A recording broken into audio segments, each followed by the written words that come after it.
Okay so बच्चों today we will be discussing about the hexagonal close packing. आज हम लोग यहाँ पर बात करने वाले हैं हेक्सागोनल क्लोज पैकिंग के बारे में। Hexagonal close packing. Okay so सबसे पहले आपको याद होगा हमने पैकिंग आपको बताया है packing in 1D। Packing in 1D हमने आपको समझाया था जब हमने आपको बताया था कि एटम्स को वन डायमेंशन में जब हम अरेंज करते हैं तो यहां पर हम पाते हैं कि किसी एक एटम का कोऑर्डिनेशन नंबर 2 होता है, ठीक है। और उसके बाद हमने आपको बताया कि जब इसे हम 2D में पैकिंग करते हैं तो ये हो गया था आपका 1D की पैकिंग थी। इसके बाद हमने आपको 2D की पैकिंग बताई थी। 2D में हमने आपको दो प्रकार की पैकिंग बताई थी, एक स्क्वायर पैकिंग और एक हमने आपको हेक्सागोनल पैकिंग हमने बताया था। यस, आपको याद होगा स्क्वायर पैकिंग में हमने बात की थी कि जब एटम्स के अरेंजमेंट कुछ इस प्रकार के होंगे कि एक के नीचे एक एटम्स आएंगे तो ये आपकी स्क्वायर पैकिंग कहलाएगी। ये आपकी क्या कहलाएगी? स्क्वायर पैकिंग कहलाएगी। यस, आपको याद होगा क्योंकि यहां पर एक स्क्वायर नुमा स्ट्रक्चर बनता है। यस, और यहां पर आपके पास कोऑर्डिनेशन नंबर आपके पास था 4। जबकि आपने जब हेक्सागोनल क्लोज पैकिंग के बारे में हम लोगों ने बात की थी तो हम लोगों ने ये देखा था कि यहां पर जब इस प्रकार का अरेंजमेंट आपको देखने को मिलता है तो आप पाते हैं कि यहां पर एक सेल जो है वो एक एटम जो है वो कितने दूसरे एटम के टच में जाता है। तो आपने देखा होगा कि यहां पर अगर हम इस एटम को चुन लें तो यहां पर आप देखेंगे कि यह एटम अगले 6 एटम के टच में जाता है। यस, और इसलिए हमने यहां पर बताया था कि यहां पर आपका कोऑर्डिनेशन नंबर आपके पास कितना होगा? 6 होगा। मैंने इसके बारे में आपको जानकारी दे रखी है। अब यहां से बात आगे बढ़ाते हैं और पाते हैं कि अगर हम लोग यहां पर आज हेक्सागोनल क्लोज पैकिंग के बारे में बात करने वाले हैं तो अब हम यहां से 2D से हम और आगे आ जाए, अब हम आ जाए 3D में। तो 3D में आपको देखना है हेक्सागोनल क्लोज पैकिंग। तो हेक्सागोनल क्लोज पैकिंग में आपने देखा कि इस परत के ऊपर इस प्रकार की 2 और परतें रख दी जाए, तब क्या होगा? आइए यहां पर हम आपको दिखाते हैं। तो आप पाएंगे इस प्रकार का स्ट्रक्चर आपको देखने को मिलेगा, ठीक है ना। तो आज हम हेक्सागोनल क्लोज पैकिंग को देख रहे हैं। यहां पर आपके पास एक हेक्सागोनल रिंग यहां पर हमने बना दी, ठीक है ना। इसके बाद बीचों बीच में आपके पास 3 एटम्स और उसके बाद फिर से इसके नीचे आप हेक्सागोनल क्लोज पैकिंग का एक और परत, तो आप देखेंगे इस प्रकार का स्ट्रक्चर आपको देखने को मिलेगा। सो यहां पर आप देखेंगे अगेन, अब आप ऑब्जर्व करिए।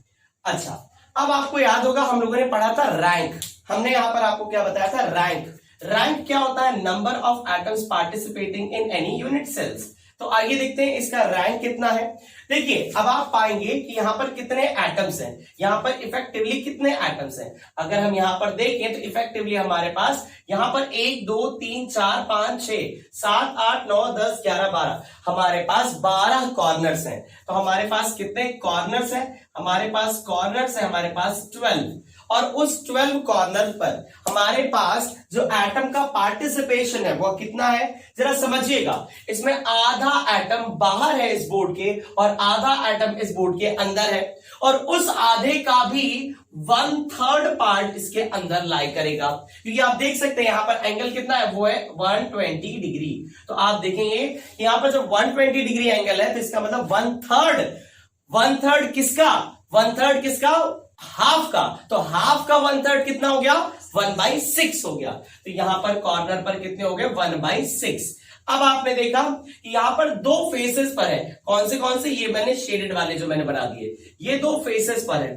तो फेसेस पर कितने हैं? फेसेस पर आपके पास 2 एटम है और 2 फेसेस है आपके पास, और इस फेस पर हाफ एटम का पार्टिसिपेशन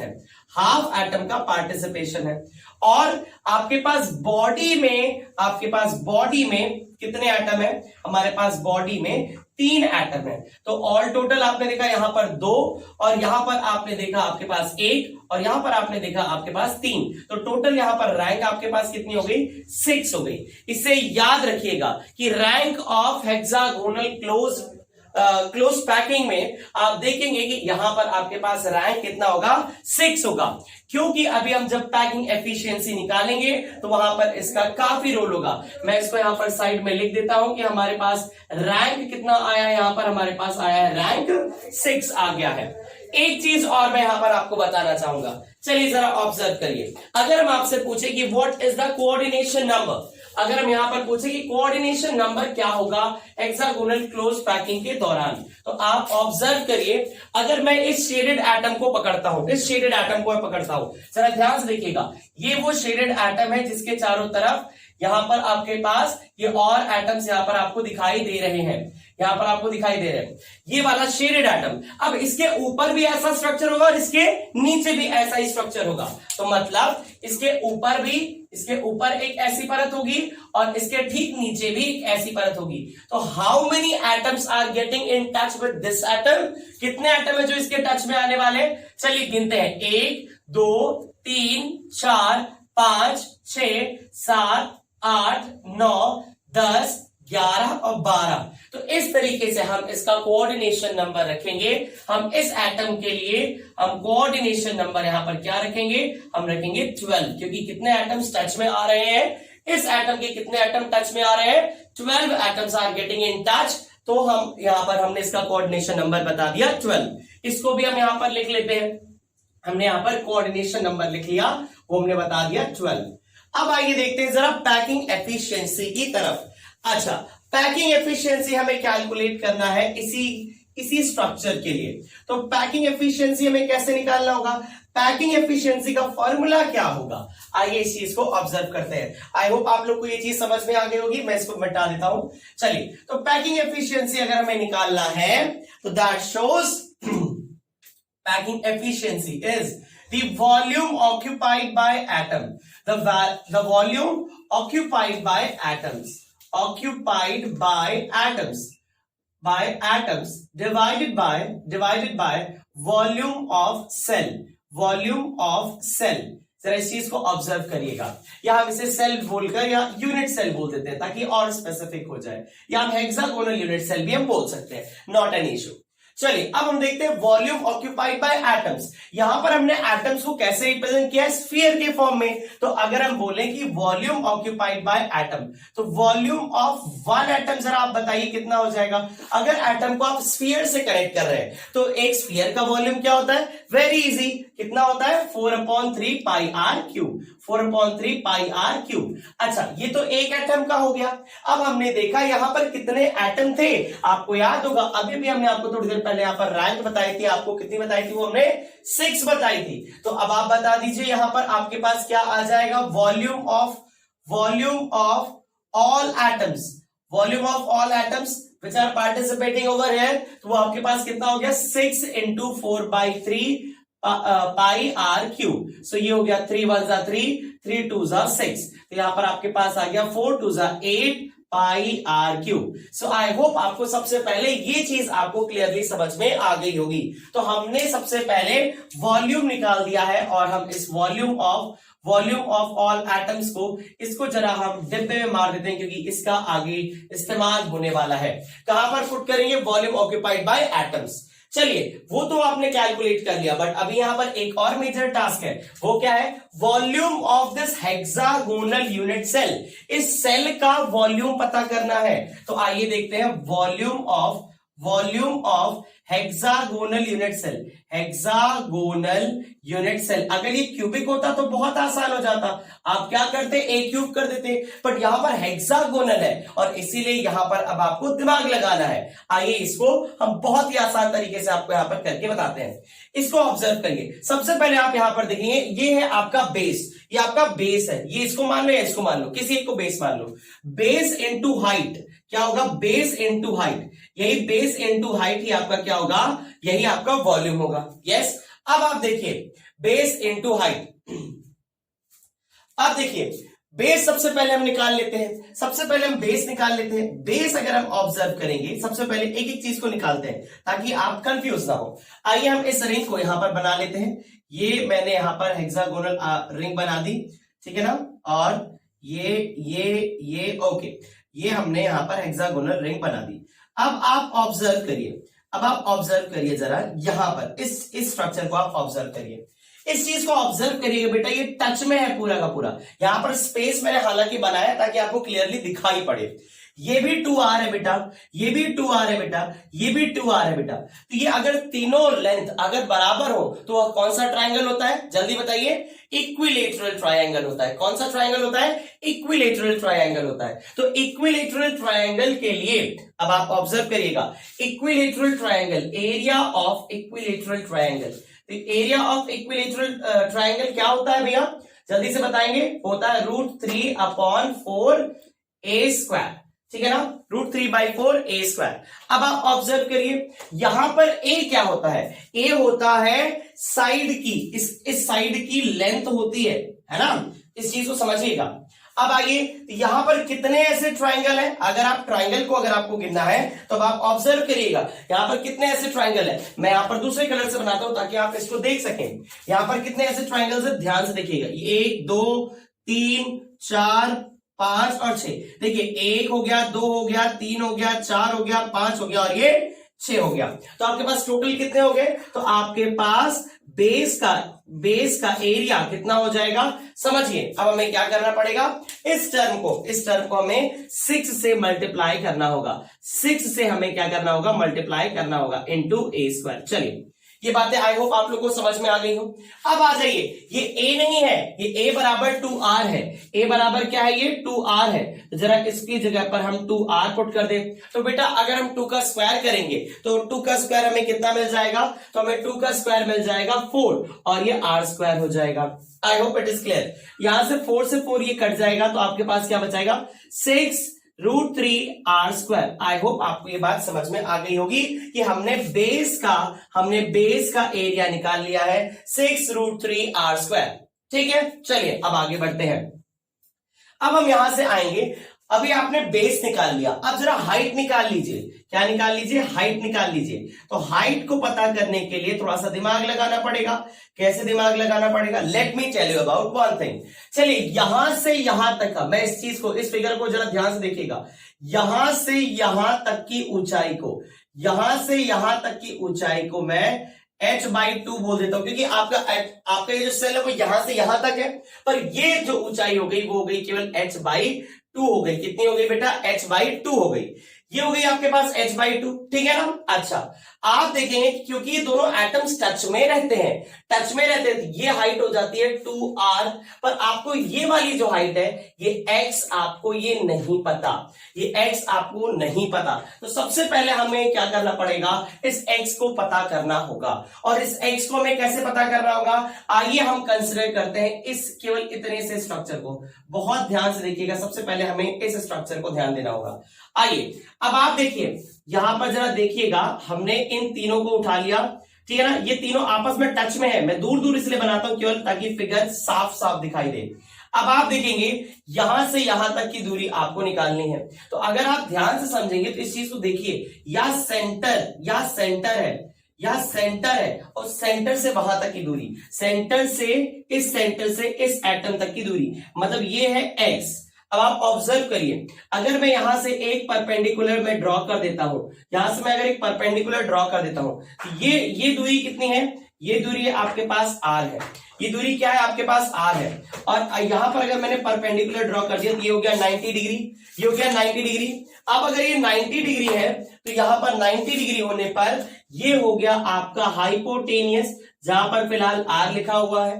ठीक, ये वाला एंगल जरा ध्यान से देखिएगा, क्योंकि अगेन यहां पर इक्विलेटरल ट्रायंगल है, यहां पर इक्विलेटरल ट्रायंगल है, और इक्विलेटरल ट्रायंगल में आप पाते हैं कि सारे के सारे एंगल आपस में बराबर होते हैं, और सारे के सारे एंगल 60 डिग्री के होते हैं। तो 60 का भी हाफ हो गया, तो यह एंगल कितना हो गया, यह एंगल हो गया 30 डिग्री। यह कितना एंगल हो गया, यह एंगल 30 डिग्री हो गया, ठीक है ना। चलिए, तो आई होप आपको ये चीज समझ में आई हो। ओके, अब एक काम करता हूं, मैं इसको थोड़ा सा और बड़ा बनाकर यहां पर दिखा देता हूं। चलो ध्यान से देखिएगा, मैंने क्या बोला, ये मैंने 3 एटम्स उठाए, मैंने यहां पर 3 एटम्स उठाए, यहां से यहां तक, यहां से यहां तक, यहां से यहां तक। जरा ध्यान से देखिएगा, मैं फिर से इस चीज को एक्सप्लेन करना चाहता हूं ताकि आप बड़ा बड़ा यहां पर दिखाई पड़े। आप ऑब्जर्व करिए, ये हमारी दूरी है x, ये हमारी दूरी x है। अगर मैं यहां पर परपेंडिकुलर ड्रॉप कर दूं, मैंने यहां पर परपेंडिकुलर ड्रॉप कर दिया, ये हो गया r, ये हो गया r। अब अगर ये परपेंडिकुलर है तो ये हो गया एंगल 90 डिग्री। 90 डिग्री के अपोजिट, 90 डिग्री के अपोजिट मतलब ये x किसकी जगह पे है, हाइपोटेनियस की जगह पे है। ये जो एंगल होगा, ये जो एंगल है, यह एंगल कितना हो गया, ये एंगल हो गया 30 डिग्री। और ये अब आप देखिए एंगल के अपोजिट जो डायरेक्शन होती है वो होती है परपेंडिकुलर, और जो बची हुई जो डायरेक्शन होती है वो क्या होती है, वो बेस होती है। तो आई होप आपको ये चीज समझ में आई हो। अब आप देखिए आपके पास बेस की वैल्यू है r, आपके पास बेस की वैल्यू है r, क्योंकि ये पूरा कितना होता है 2r, तो 2r का आधा कितना हो गया, तो r हो गया। तो ये आपके पास बेस की वैल्यू है r और आपको हाइपोटेनियस कनेक्ट करना है। तो बेस और हाइपोटेनियस का रिश्ता आप जानते हैं, बेस और हाइपोटेनियस का रिश्ता कॉस से ज्यादा बेहतर कोई नहीं बता सकता। यस, और कॉस थीटा क्या होता है बेटा आपके पास, कॉस थीटा होता है बेस अपॉन हाइपोटेनियस। तो चलिए कॉस थीटा, अब कॉस कितना डिग्री, कॉस कितना डिग्री, कॉस 30 डिग्री, कितना degree, 30 degree is equal to base. आपके पास बेस यहां पर क्या था, बेस आपके पास था r, और हाइपोटेनियस आपके पास क्या था, हाइपोटेनियस था x। तो cos 30 डिग्री कितना होता है, √3/2, कितना हो गया, √3/2 r अपॉन x। चलिए हमने ये सब क्यों किया, हमने ये सब क्यों किया, हमें चाहिए था x, हमें क्या चाहिए था x, तो x की वैल्यू क्या आ गई, x इज इक्वल टू, अब आप x निकालेंगे तो क्या हो जाएगा, 2r अपॉन √3, क्या हो गया, 2r अपॉन √3। आई होप आपको ये बातें समझ में आ गई हो, ठीक है। चलिए अब यहां से आगे बढ़ते हैं। अब इसको लेकर आइए और यहां पर x में इसको पुट कर दीजिए, यहां पर अब आप x की जगह पे पुट कर दीजिए 2r अपॉन √3। चलिए अब जरा ध्यान से देखिएगा, अब जरा ध्यान से देखिएगा, अब ये 90 डिग्री है, ये 90 डिग्री है, तो ये हो गया आपका हाइपोटेनियस, ये चीज क्या हो गई आपकी, ये हो गई आपकी हाइपोटेनियस, ये हो गई आपके लिए। अब ये एंगल के अपोजिट, ये आपके पास क्या हो गया, ये आपके पास परपेंडिकुलर हो गया, और ये आपके पास क्या हो गया, ये वाला। ओके, सो यहां पर हमारे पास क्या मिल गया, हमें बेस मिल गया, बेस कितना मिल गया, 2r अपॉन √3।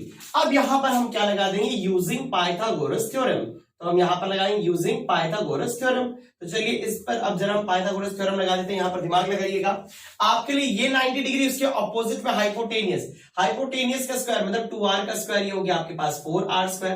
फिर उसके बाद आपके पास परपेंडिकुलर का स्क्वायर मतलब h² अपॉन 4 प्लस इसके बाद फिर बेस का स्क्वायर, तो बेस का स्क्वायर क्या हो गया, 2r अपॉन √3 का अगेन इसका होल स्क्वायर। तो अगर मैं इसका होल स्क्वायर डायरेक्टली लिख दूं तो यहां पर मेरे पास आ जाएगा 4r² अपॉन 3। अब आप देखिए इसको मैं यहां पर लेफ्ट साइड में ट्रांसफर कर दूंगा तो मेरे पास यहां पर आ जाएगा 4r² और यहां पर बचेगा 2/3 is equal to h² upon 4। अगर मैं इस 4 को भी यहां पर ट्रांसफर कर दूं अगले स्टेप में तो h² is equal to 4r² into 2/3 into आपके पास 4 आ जाएगा। सो अगर मैंने स्क्वायर को हटाया यहां पर रूट लगा दिया, so you will get 4r out of this and you will get 2/3 is equal to h।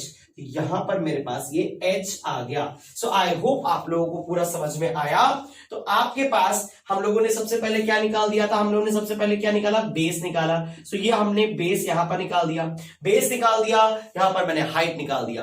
अब मैं इसको कहां पर पुट कर दूंगा, इस फॉर्मूले में पुट कर दूंगा। So let's take it this, base हमारे पास क्या है 6√3r² इंटू हाइट मेरे पास क्या है 4r इंटू √2/3। आप देखेंगे ये 3 से ये 3 आपका कैंसिल हो गया। इसके बाद हमारे पास यहाँ पर क्या बच रहा है, मैं यहाँ पर थोड़ा सा स्पेस बना लेता हूं, जरा ध्यान देखिएगा। 6 4 यहाँ पर मेरे पास आया 6 4 24, 6 4 24 r² इंटू r, ये हो गया r³, ये हो गया क्या r³, और यहां पर आपके पास ये आ गया √2।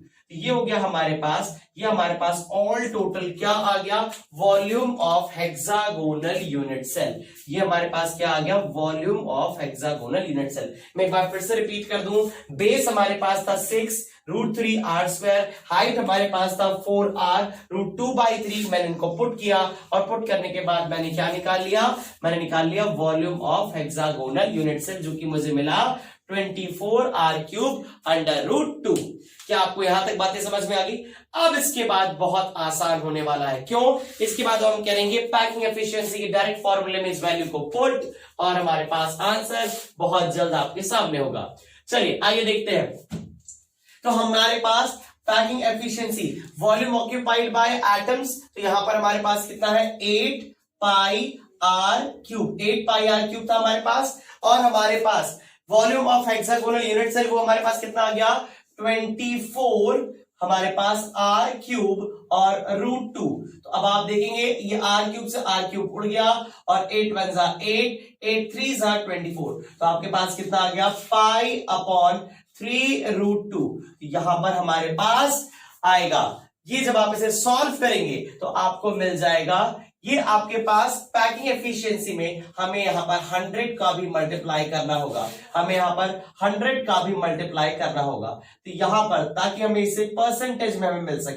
ओके, सो आपने देखा यहां पर हमने पुट कर दिया पाई अपॉन 3 रूट 2 इंटू 100। अब आप देखेंगे पैकिंग एफिशिएंसी निकालेंगे तो क्या आएगा आपके पास, देखिए हमारे पास आ जाएगा यहां पर पाई अपॉन 3 रूट 2। अब पाई की वैल्यू अगर आप पुट करेंगे तो वो आपके पास आ जाएगा 3.14 इंटू 100। अगर आप इसे सॉल्व करेंगे तो आपके पास आ जाएगा 0.74 इंटू 100। तो आपके पास आंसर कितना आ गया 74%। तो 74% अगर आपकी पैकिंग एफिशिएंसी है 74%, तो आपके लिए वॉइड कितना आ गया, तो वॉइड आपके पास आ जाएगा 26%।